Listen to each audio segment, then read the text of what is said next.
Bonsoir à tous et bienvenue au 19h de la télévision de Burkina. Voici les titres. Le gouverneur du plateau central prend le pouls de la campagne agricole dans sa région. Elle a sillonné quelques champs de la province du Ganzourgou. Le constat, la campagne se déroule normalement.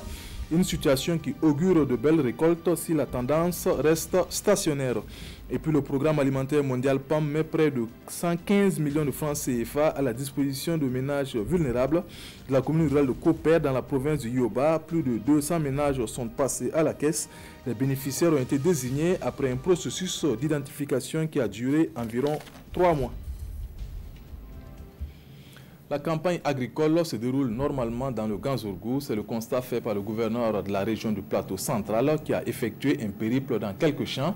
Et si la tendance se maintient, les greniers seront bien fournis à la récolte prochaine. La tournée a été suivie pour nous par Konsun Koulibaly et Eleonore Ouedraogo Yerbanga.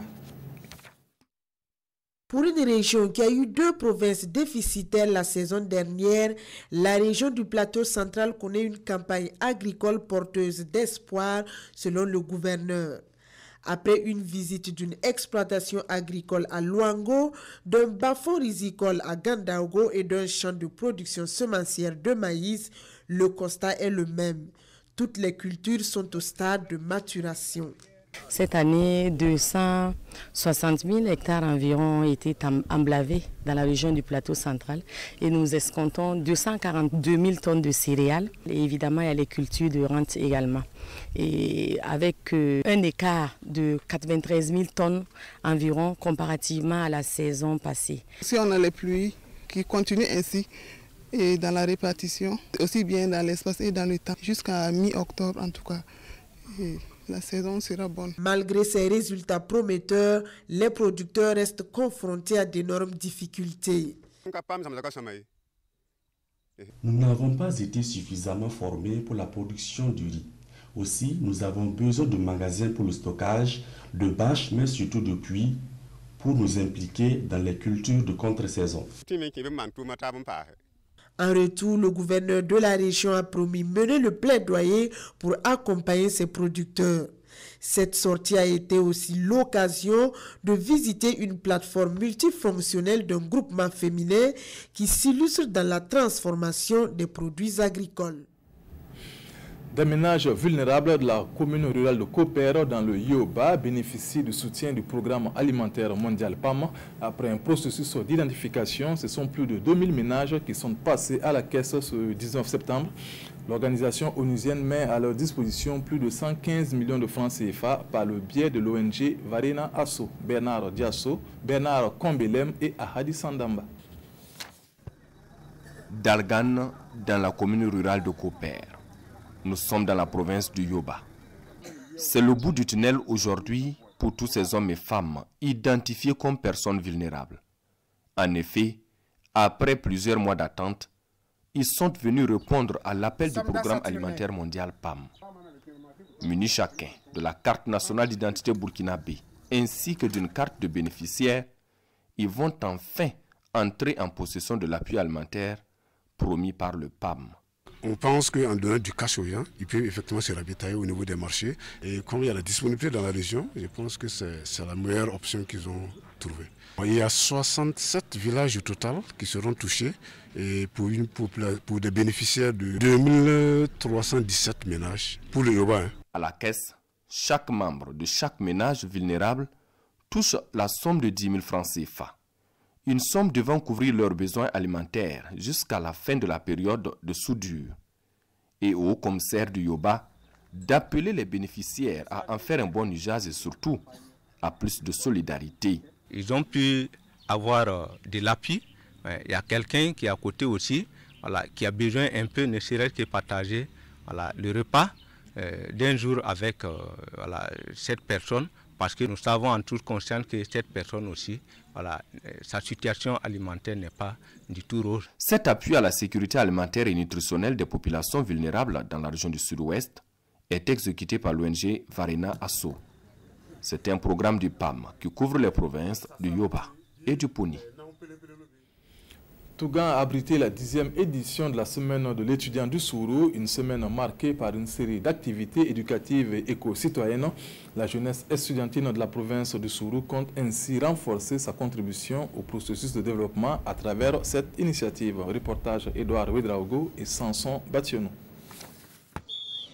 C'est cette finale du tournoi Maracana qui met fin aux activités des jeunes étudiants du Sourou. Réunis dans la ville de Tougan, ils mènent des activités de solidarité et de protection de l'environnement dans la province.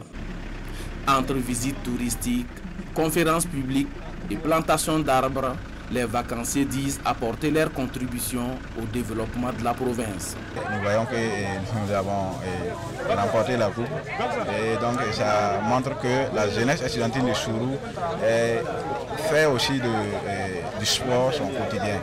Donc nous sommes très ravis de cette semaine. Toutes nos activités, on l'a réussi et nous sommes très contents. À travers ces activités, les étudiants ont sainement occupé les vacances et les autorités provinciales saluent de pareilles initiatives. Je pense que c'est une très grande satisfaction pour nous en tant que représentants de l'État dans la province de voir la jeunesse s'organiser et je crois que en tout cas nous ne nous sommes pas trompés au regard des résolutions que les jeunes étudiants eux-mêmes ont eu à prendre au cours de cette 10e édition. On va demander donc aux populations locales de prendre soin de ces arbres-là, de ces plants-là. Parce qu'il ne suffit pas d'aller planter et puis laisser ça à la merci des animaux. Nous allons les sensibiliser donc dans ce sens. L'association des jeunes étudiants a tenu la 10e édition sous le thème « Jeunes étudiants du Sourou, 10 ans au service du développement de la province, bilan et perspectives ». La centrale d'achat des médicaments essentiels génériques CAMEG a organisé une opération de don de sang. C'est une action qu'elle mène depuis plusieurs années déjà, une manière de contribuer à sauver des vies en sus de son rôle de facilitation d'accès des populations aux médicaments essentiels. Reportage d'Aouda Ouattara et Moumouni Soubega. Ce mardi 18 septembre, c'est tout le personnel de la CAMEG, la centrale d'achat des médicaments essentiels génériques qui se mobilise pour une opération de don de sang. Avec la directrice générale en tête, les travailleurs de l'institution ont décidé d'apporter les touches pour sauver des vies humaines. Aujourd'hui, la CAMEG a décidé de s'engager, comme elle a l'habitude de le faire, dans l'aide aux populations. Et aujourd'hui, on sait que c'est une période assez critique pour le don de sang. C'est une période où il manque beaucoup de sang. Et nous avons voulu, à notre façon, apporter un support à l'ensemble de la population burkinabé qui souffre et notamment qui ont besoin de poches de sang. Joseph Sobé était un agent de la CAMEG. Il a répondu favorablement à l'appel de sa directrice générale, car pour lui, donner son sang est un acte noble et un devoir moral. C'est un geste vraiment noble et que vraiment ça peut sauver beaucoup de vies. Et moi, je demande à tout le monde de prendre le courage. C'est quelque chose vraiment, je me dis que c'est pas... Les gens ont souvent peur. Ils croient que non, bon, quand tu vas donner ton sang, ça peut amener d'autres problèmes. Il faut que les gens aussi arrivent à sensibiliser. Puis la sensibilisation, là, compte beaucoup. Tant qu'on ne sensibilise pas la population pour cela, je pense que le geste là va être toujours payé. Pour cette opération de don de sang, ce sont environ 100 poches de sang qui sont attendues. Depuis la création de l'institution en 1964, le personnel organise chaque année une opération de don de sang. Le tournoi Maracana de Yandabli était à sa 6e édition cette année. La finale de cette compétition a eu lieu au secteur numéro 3 de la ville de Fada Ngourma. Le film de cette rencontre avec Seydou Nikema et Mahamadi Ouedraogo. Dans la première partie de cette finale, Juventus de Fada Ngourma en blanc rencontre des difficultés à casser le rideau défensif des Black Stars. Les jaunes se projettent rapidement vers l'avant et se procurent des occasions de but.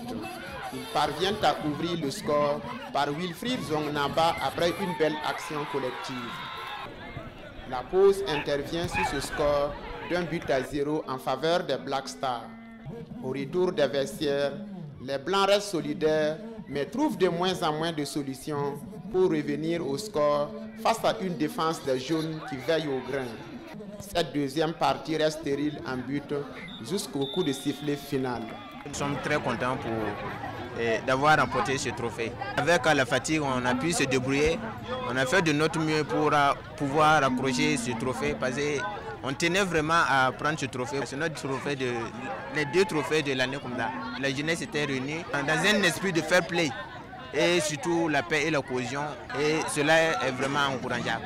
Garantir la paix et la cohésion sociale, c'est ce que recherchent les promoteurs de ce tournoi qui prône l'union et l'épanouissement des filles et fils de Fada. C'est organiser la jeunesse pour que la jeunesse puisse se retrouver et communiquer et créer quand même une dynamique pour pouvoir se projeter vers l'avenir. Il n'y a pas eu de blessés, il n'y a pas eu de choses, il y a eu le fair play et vraiment il y a eu d'engouement. Donc c'est un bilan très positif. Je ne peux que saluer l'initiative parce qu'elle participe à l'animation de la ville, elle participe à occuper sainement les jeunes pendant les vacances. L'initiative participe aussi à rapprocher les jeunes entre eux et c'est à travers ces éléments-là qu'on peut amorcer le développement. Parce que tant que vous ne regardez pas dans la même direction, c'est difficile d'imaginer ensemble le développement. Avec ce sacre, les Black Stars succèdent aux Brésiliens de Fada Ngourma dans le palmarès de ce tournoi Maracana qui est à sa 6e édition. C'est la fin de cette édition. Merci de votre aimable attention. Peggy Ouedraogo vous retrouve à 20h. Bonne suite de programme sur la RTB. Bonsoir.